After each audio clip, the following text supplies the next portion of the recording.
Sedang hamil. Ini respon dari Amira Othman buatkan ramai. Tak sabar menunggu.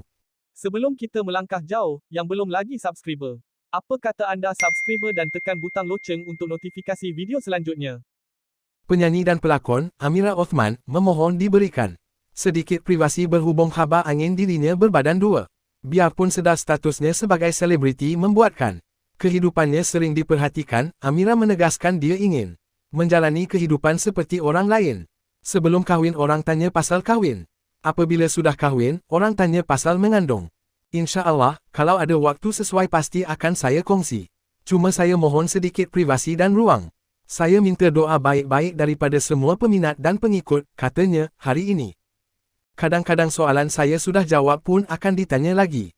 Sama macam kita buat siaran langsung TikTok. Walaupun sudah jawab mesti akan ada lagi yang bertanya soalan sama.